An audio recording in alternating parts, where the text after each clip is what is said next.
Syukur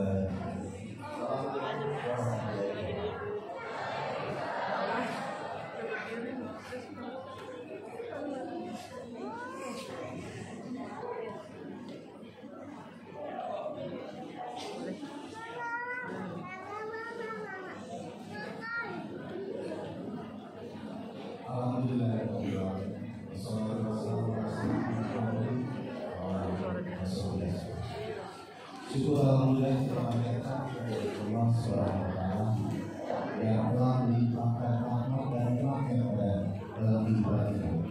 Hingga di hari raya ini kita dikumpulkan bersama di suatu acara yang luar biasa. Congratulations, Mason Islam. Pada yang terhormat jajaran Yayasan Al-Yan serta Ketua dan Direktur Cordova 2 Cikaraya, guru-guru dan para orang tua serta anak-anak yang saya sayangi. Semoga semua cita-cita kalian yang sudah disampaikan dikabulkan Allah Subhanahu wa Ta'ala. Salawat dan salam kita aturkan kepada junjungan kita Nabi Muhammad Sallallahu Alaihi Wasallam dan keluarganya, sahabat-sahabatnya. Mudah-mudahan semoga kita yang nanti di sini diakui sebagai umatnya di akhir. Amin ya rabbal alamin. Sebelum saya mulai, saya juga menyampaikan maklum. Pergi sekolah pakai sepatu. Buka sepatu ketika hari hujan. Tak terbendung air mataku ketika berpisah dengan guru sekalian.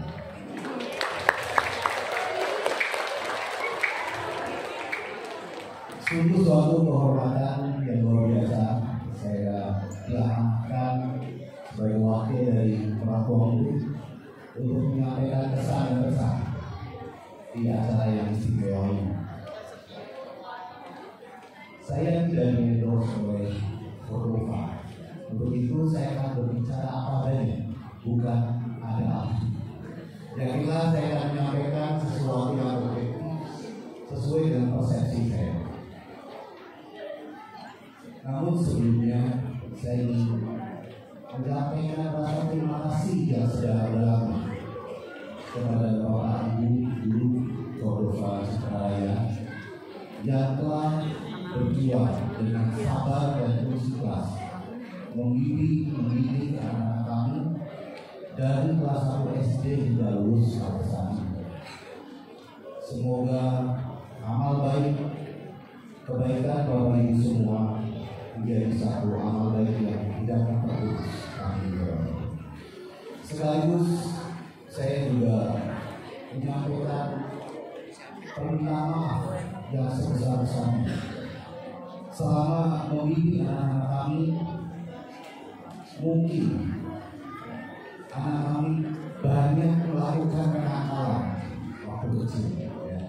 Sekarang juga masih kecil, tapi mungkin apa saja. Mungkin kesal dalam selama mendidik kami selaku orang tua. Mohon maaf ya, mudah-mudahan diberikan maaf dan yakinlah segala keikhlasan Bapak Ibu itu akan membawa dalam doa orang-orang kami ketika nanti sudah dewasa. Untuk itu saya memutuskan ingin murid naga mengikuti jejak kakaknya untuk melanjutkan di SMP Cordova 2 Cikaraya.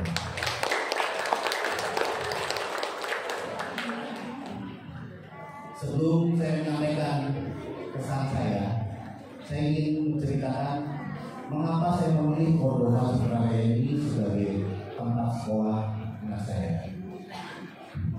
Di era sosial media saat ini, memilih suatu kota itu bukan hal yang sulit. Sebagaimana Bapak Ibu membeli barang di marketplace, yang dilihat pertama rating, ya. Bintangnya 5. Jangan nyari bintang itu juga.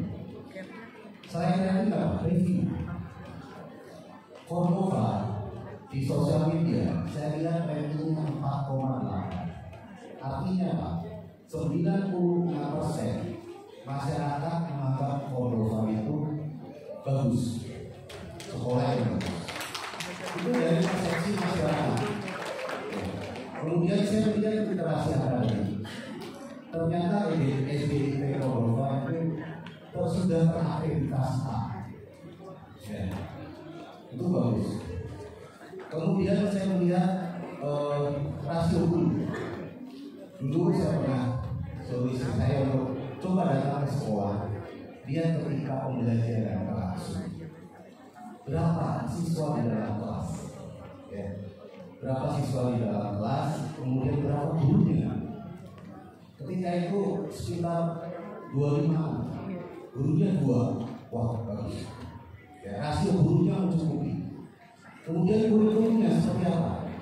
Saya lihat kurikulumnya profesional. Ada pendidikan akhlak dan ilmu pengetahuan. Kemudian fasilitasnya bagaimana? Saya lihat fasilitasnya bagus. Ya. Selanjutnya biayanya itu bagaimana? Saya lihat kompetitif biayanya. Yang terakhir, jarak dari rumah cukup dekat. Karena saya juga tinggal di sekitar. Untuk itulah tinggal dari review saya memutuskan anak-anak saya untuk bersekolah di Cordova.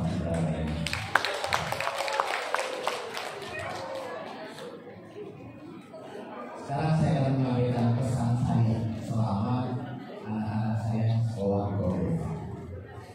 Kesan yang paling mendalam buat saya adalah ketika masa pandemi COVID-19 tahun 2020 sampai 2021. Itu pesan yang sangat indah. Di periode itu saya melihat sinergitas guru dan orang tua murid luar biasa.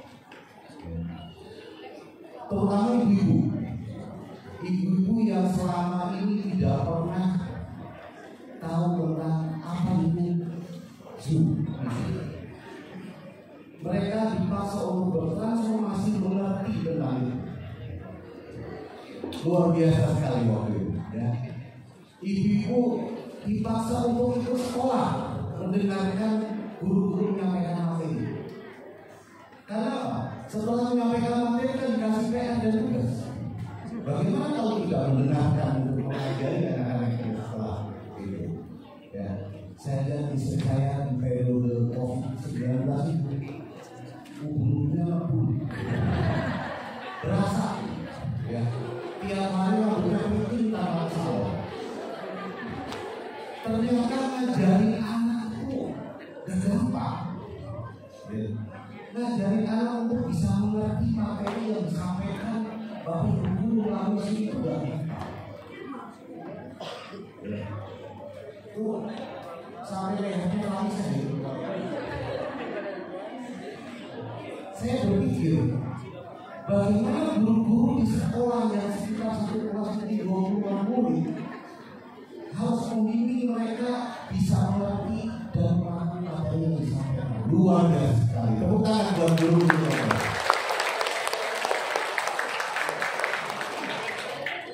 Itu pesan saya yang sangat luar selama sekolah di Cordova. Kemudian pesan saya untuk institusi pendidikan.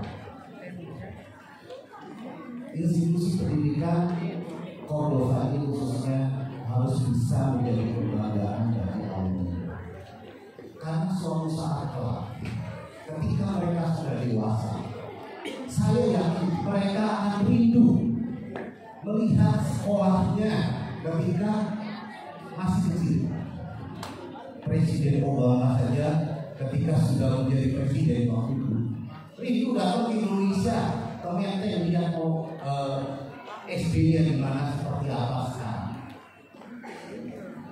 Nanti ketika anak-anak kita sudah dewasa, mungkin ada yang menjadi pejabat, mungkin ada yang menjadi pengusaha, pasti saya akan rindu untuk melihat sekarang Cordova jadi bagaimana ya.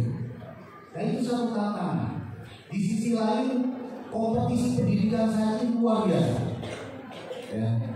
Dengan percepatan teknologi saat ini, mungkin baru kemarin kita mendengar revolusi industri 4.0 yang pertama kali digaungkan oleh pemerintah Jerman di Hamburg di tahun bulan April 2019 yang identik dengan otomatis, perkembangan teknologi informasi, artificial intelligence dan Internet of Things. Di situ terjadi satu perubahan radikal di dalam industri. Karyawan banyak di layoff, banyak dikurangi, digantikan dengan robot. Sehingga banyak industri yang kemudian bertransformasi menjadi kolaborasi robot dan manusia. Ada yang full menjadi tenaga kerja yang digantikan oleh robot. Gak lama kemudian tanggal 21 Januari 2019 Jepang menggaungkan sekarang kita sudah masuk ke era Society 5.0, di mana masuk ke dalam era ekonomi digital. Apa yang terjadi? Ilmu pengetahuan dalam pendidikan. Dulu kita ke kampus untuk belajar, sekarang kampus dalam pasar dalam kita, perbankan dalam kita, dalam satu genggaman handphone. Ini adalah satu tantangan besar. Bagaimana sekolah harus bisa melakukan sistem pendidik dan development, harus bisa berpikir secara cepat. Kalau dulu pengusaha dulu semuanya yang besar akan yang kecil.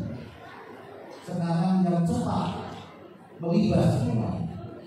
Jadi institusi pendidikan harus cepat menghadapi diri terhadap percepatan teknologi. Kemudian pesan untuk para guru, teruslah mengupgrade diri menjadi seorang pengajar yang profesional. Karena saat ini artificial intelligence itu sudah menjadi private consultant. Bukan hanya di kalangan siswa, sampai kepada mahasiswa, ya. Seluruh aspek kehidupan itu tanya AI, ya. Sampai mengerjakan tugas itu pun dikerjakan dengan AI. Menulis buku, menulis skripsi itu dikerjakan dengan AI. Terus kapan ada berpikir? Ya. Jadi apa artinya kemudian masa depan guru menjadi guru? Kalau AI semakin berperan, tapi itu tidak bisa dibeli. Makanya ini PR bagi para peneliti untuk menentukan kriteria the future teacher. Bagaimana profil the future teacher itu sendiri? Ya, jadi ini satu PR besar, ya. Para guru besar saya terus mengambil diri supaya menjadi guru yang profesional. Pesan saya untuk siswa-siswi yang sudah pada siang hari ini, jangan lupa pada Allah. Ya, karena ini adalah fondasi dasar pendidikan kalian. Saya, Bapak Ibu pejabat di sini tidak akan bisa hidup di sini tanpa perjuangan guru-guru kita saat itu, betul?